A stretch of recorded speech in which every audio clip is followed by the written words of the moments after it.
everyone, I'm Mama on Budget here and welcome back to the channel. For today's video, I will be cash stopping my husband's paycheck too for the month of March. So we are going to stop our weekly expenses binder, revolving fund, my husband's binder, and our priority savings binder. So without further ado, let's go ahead and get started and count how much we are going to stop for today.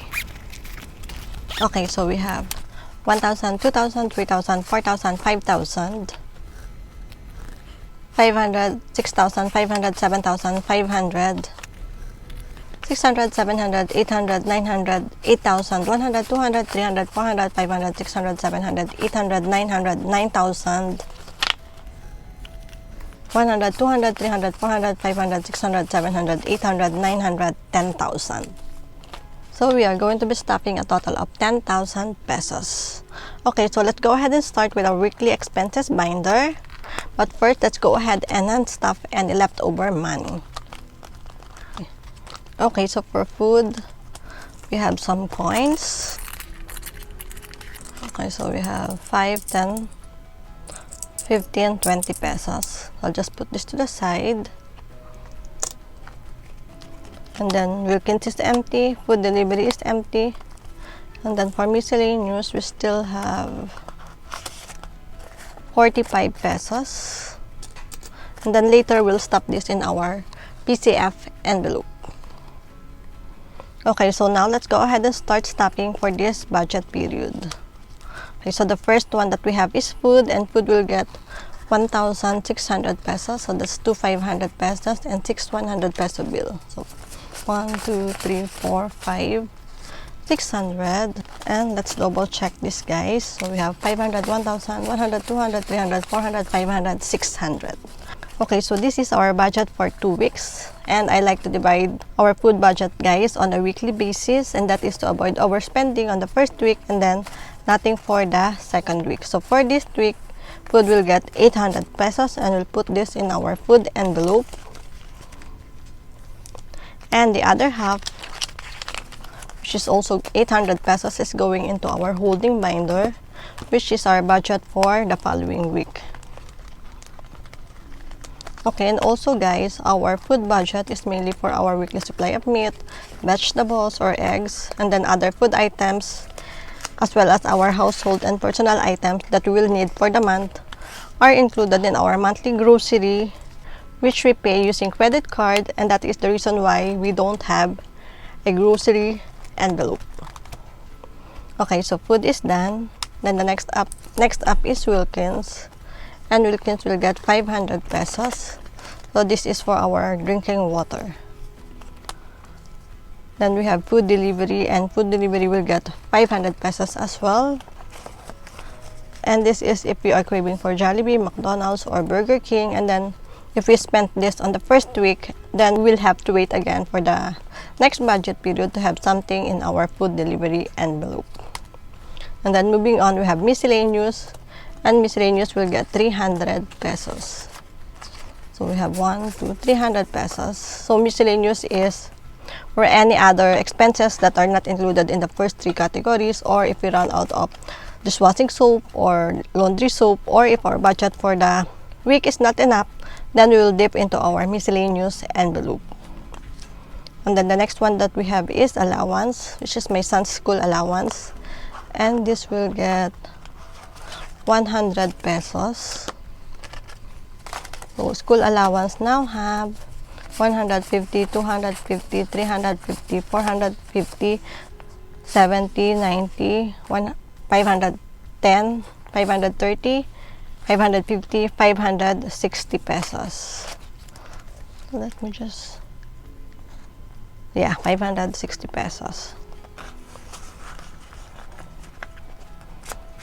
I haven't updated my allowance tracker, so I will do that later. So that's it for our weekly expenses binder. Okay, so next up is my husband's binder. Okay, so for my husband's binder, the first one that we have is allowance, and allowance will get 2,000 pesos, and this is for his work allowance. 1, 2. Okay, so allowance is done. Next is Paluwagan, and Paluwagan will get 2,400 pesos. 1, 3, 400. So we have 1,000, 2,000, 100, 200, 300, 400 pesos. Okay, so that's it for Paluwagan. And then Fan is not getting anything. And then we have Buffer, and Buffer will get 100 pesos. Okay, so that's it for my husband's envelopes. And then we have, for our bills, we have school service, and school service will get 500 pesos. My son's school service, guys, is around 2,000 pesos. And if you remember, I have already stuffed 500 pesos last paycheck, but we spent that on something else. So we're going to try to take 1,500 pesos from my husband's commission instead of the 1,000 pesos that I budgeted. So yeah, so that's it for this binder. Now on to our revolving fund binder.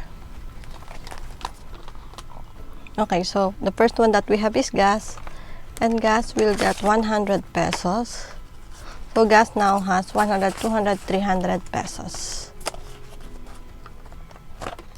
So this is for our home gas, cooking gas, or this is LPG.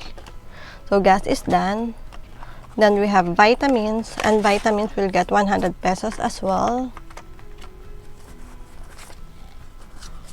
So vitamins now has 1,000, 100, 200, 300, 400, 500, and 50 pesos.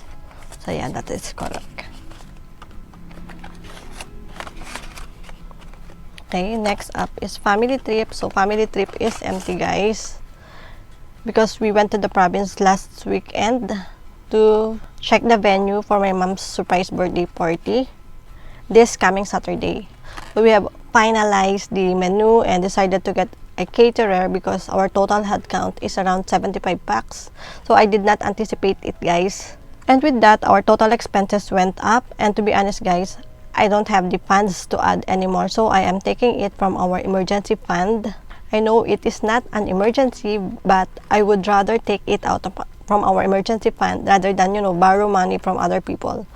So yeah, money, we can earn it and then build our emergency fund again, but the memory that we'll be making with my mom is priceless. So yeah, so that's it, my little update for you guys. I know it's not ideal, but that's the reality. So yeah, so moving on, family trip is getting 100 pesos. Okay, so family trip is done.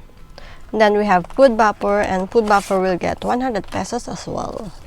So food buffer now has 100, 200, 300, 400, 500, 600, 700, 800 pesos. So I'm trying to build this up again to 1,000 pesos.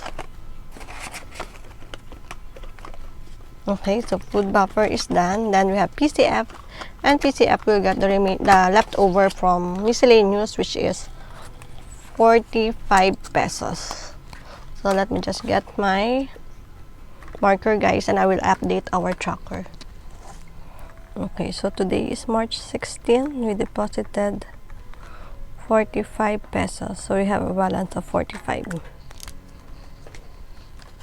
Okay, so that's it for our PCF.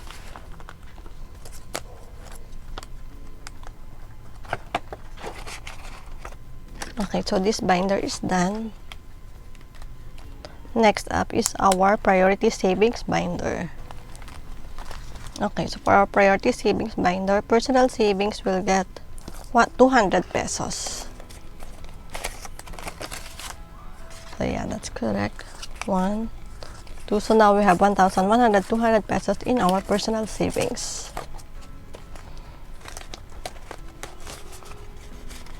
Okay, so personal savings is done. Then we have debt fund, and debt fund will get 500 pesos.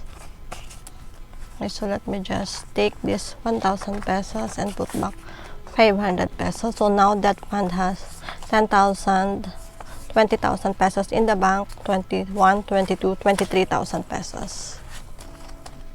Okay, so that's for that fund.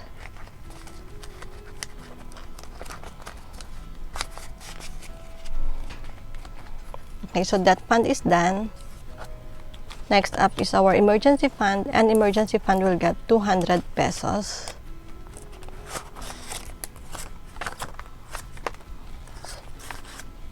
So now emergency fund has 200 pesos. And I am trying to build our emergency fund again, guys.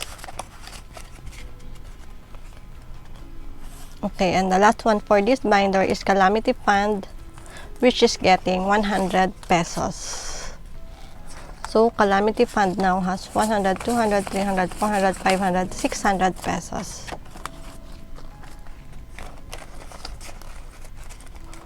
Okay, and we're done with this binder.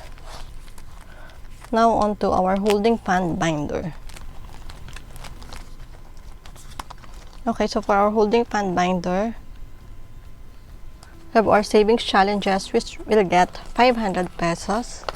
So I'll just put this here, and then we will just let this accumulate for the month, and then we'll do a separate video for this. So savings challenges is done. For sinking fund will get the remaining 100 pesos, and we'll just also add it here, and then we'll do a separate video for our sinking funds. And then our leftover of 20 pesos from our food budget is going into our leftover envelope. Okay, and that's it for today's cash stuffing. If you reached this part of the video, thank you so much, guys, and I am always so grateful to each and every one of you. If you haven't subscribed to the channel, please do consider subscribing to help our family grow and join me in my journey to financial freedom. Keep safe, everyone. God bless, and I'll see you next time. Bye!